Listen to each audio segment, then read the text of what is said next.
Welcome to another episode of Reach the Unreachable, a GFI podcast. I'm your host Sherry, and I am here today for some R&R. Not rest and relaxation, but resistance and recovery. So let's get right to it. Let's talk resistance. Not the rebellious kind, but the exercise kind. Resistance training is sometimes called strength training because you're adding resistance to build strength. So in this message, I will sometimes say resistance training, and at other times I'll say strength training. Do not be alarmed. They are one and the same. The information I'm presenting today is for anyone over the age of 13, but if you're over the age of 40, you need to pay closer attention. There are many benefits to resistance training. As we get older, our bodies naturally lose bone density and muscle mass. In addition, our metabolism slows down as we get older. This causes us to have more difficulty with starting a weight loss journey after the age of 40. However, I'm here to encourage you today by letting you know that resistance training can help lessen the impacts of aging. It can increase metabolism and improve bone density and muscle mass. Resistance training can also improve your posture, sleep, and balance. Jen Senrick has written many articles on health and fitness for publications like Self Magazine and Women's Health Magazine. She's also featured on the health.com website. I'm mentioning Jen because she wrote an article in the Aptiv online magazine called How Strength Training Impacts Your Posture.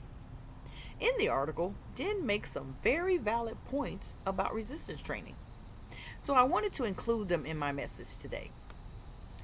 Jen is actually quoting a certified strength and conditioning specialist named Tyler Sproul, so I'll be sure to distinguish his comments from hers. First, Jen mentions the comments from Tyler about building strong, healthy bones to ward off osteoporosis and improve your posture. Jen goes on to explain how posture aligns your entire body, your muscles, bones, ligaments, and tendons. Just to explain this a little more, your ligaments connect your bones to each other, while your tendons connect your bones to your muscles. I like how Jen points out the advantages of resistance training that go beyond the physical benefits. She mentions improvements to self-esteem, confidence, and even anxiety. I like this because it aligns with our holistic approach to fitness here at GFI. As you improve your posture, you can literally stand taller. Not just physically, but also mentally. At GFI, we're on a mission to change the way you think about yourself and your situation. That was pulled right out of our mission statement. When you build your self-esteem and confidence, you are changing the way you think about yourself. And when you build confidence and reduce your anxiety, you're changing the way you think about your situation. This is accomplished at GFI with physical, mental, and spiritual fitness. The sights and sounds of inspiration, motivation, and encouragement can boost your self-esteem and confidence while reducing your anxiety. When we add this to your training regimen, you can reach the unreachable in your fitness goals. Okay, back to the article. I got a little excited there. In the article, Jen quotes Tyler as he takes a closer look at how strength training can undo your default positions. Here he's talking about how you position your body while sitting or standing. Sometimes we slump over or shrug our shoulders when we sit. Sometimes we lean a certain way or hunch our back when we stand. These postures can cause undue stress on your spine. As we improve our posture with resistance training, we can sit and stand tall, even if not doing so has become a habit. Tyler recommends exercises like chin-ups and rows. If you're sitting in a hunched over position for long periods of time looking at a computer, chin-ups are pull exercises that strengthen your upper body. In case you did not know, the main difference between a chin-up and a pull-up is the position of your hands. When doing a chin-up, your palms are facing you with a supinated or underhand grip. Whereas when you're doing pull-ups, your palms are facing away from you with an pronated overhand grip. Rows can be accomplished on a rowing machine or by using dumbbells in a simple bent over row.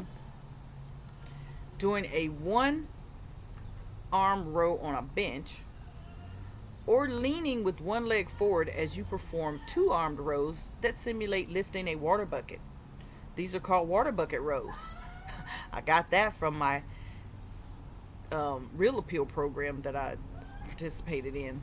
We had water bucket rows in one of the fitness workouts. So in the article, Jen talks about how resistance training can improve low back pain by improving your posture. I mentioned ligaments and tendons before. These are the other supporting tissues that Tyler is referencing in his article.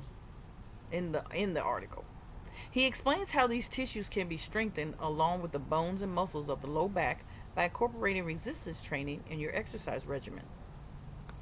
Jen also shares some quotes from Caleb Back, CPT, a health and wellness expert for Maple Holistics. In the article, Caleb talks about what happens when your back and shoulder muscles are too weak to properly hold themselves in the proper position. When this happens, those muscles tend to cave inwards. Caleb mentions that adding resistance training to strengthen your shoulders and trapezius, or your traps muscle, will improve the support of your neck and upper body. The Cleveland Clinic defines it best by saying the trapezius muscle starts at the base of your neck, goes across your shoulders, and extends to the middle of your back. The chin-ups I mentioned earlier is one exercise movement that can strengthen your traps. There are several other exercise movements to work the traps, like the farmer's carry and the dumbbell military press. I'll demonstrate these at a later time, so stay tuned. The key thing to know with these exercises is keeping your core muscles engaged and tight during the workout while having a firm grip on the dumbbells. The last area of focus in the article is resistance training for your core muscles, or your abs, which can increase abdominal control and stabilization.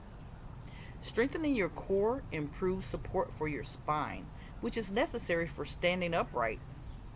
In the article, Caleb mentions weak abdominal muscles that can lead to anterior pelvic tilt. People who suffer from this problem experience pressure on their neck and lower back because their hips are tilted forward. Caleb agrees that strengthening the core muscles can help realign the tilt to relieve that pressure while improving the posture of those individuals. Jen rounds out her article with some workout moves to strengthen the core muscles. She specifically mentions planks and deadlifts.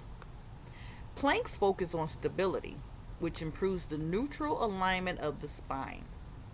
In the article, Caleb mentions how we need that neutral alignment to support our back and improve our posture. Deadlifts are known to target nearly every major muscle group, including the hamstrings, upper back, and core muscles.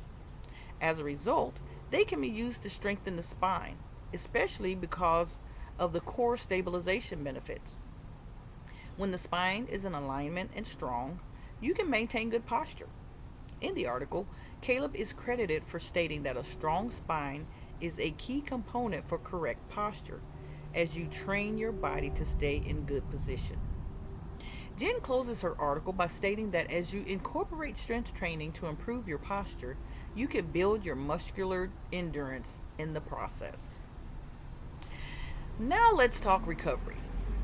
Not addiction recovery, but exercise recovery. If you're actively working out with resistance training, you need time to recover. If you're on a journey to lose weight, your fitness regimen should include recovery time.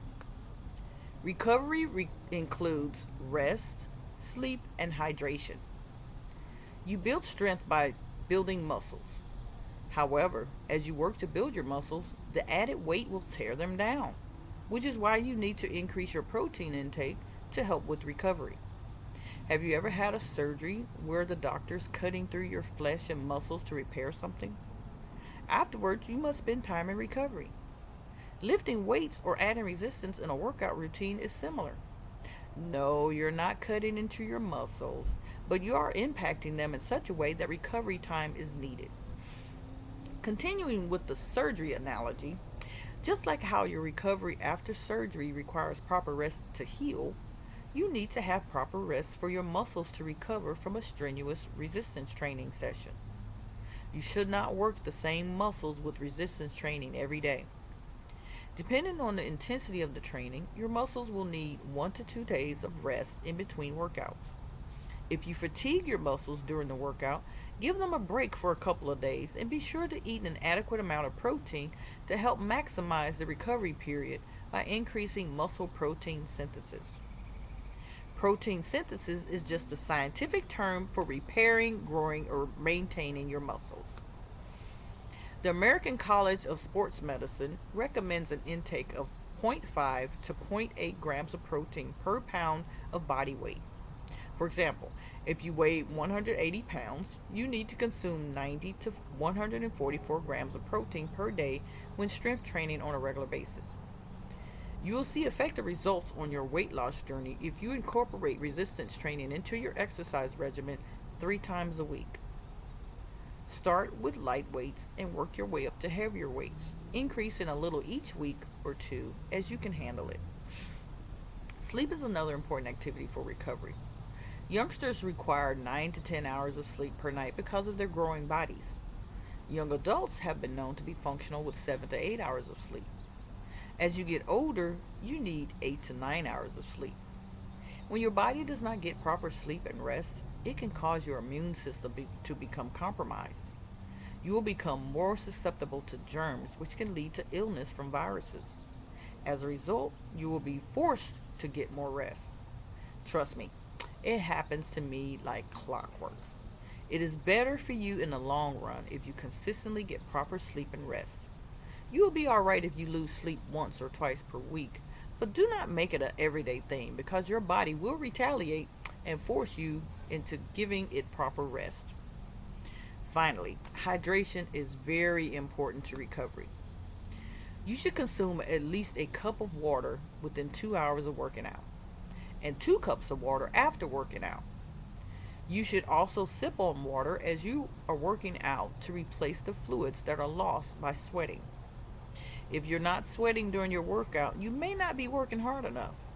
On the other hand, if you're sweating profusely, you may need to take it down a notch. Of course, some people don't sweat much, so know your own body. Always err on the side of caution to avoid injury. At the same time, don't be afraid to test your limits. Your exercise program should be progressive, meaning you should be making progress to new, more challenging levels over time. Don't rush the process, but don't be stagnant either. Talk to a fitness professional like me if you need help in this area. Another way to help with recovery is by having a day of flexibility training. Stretching is still a workout, but it's also a great way to develop long, lean muscles. You should always stretch after a good workout, but if your body is still feeling sore or stiff the next day, additional stretching can help. Be sure to always warm up your muscles before entering the conditioning phase of your workout. The conditioning phase can include increased cardio, resistance training, or stretching. One last thing I want to mention in terms of recovery is meditation. This can be accomplished with some yoga poses. This will help relax and recover your mind after a hard day of work or play, and some of the stretching poses can help recover your muscles after a strenuous workout. You can even take a lunch break and practice meditation. It does your body and mind good. I hope you learned something from today's message. Please feel free to contact me anytime with questions. I can be reached on my website at glorifiedfitness.com/contact, via any of our social media links on Linktree at linktr.ee/GFI 2011-17. We also have other videos on YouTube and Facebook where you can learn how to properly warm up your muscles, how to properly condition, and how to properly cool down after a good workout. So check them out. Just a little something to think about. Remember, you can always reach the unreachable with Glorified Fitness Incorporated, or GFI for short. Have a very blessed day, and to God be the glory.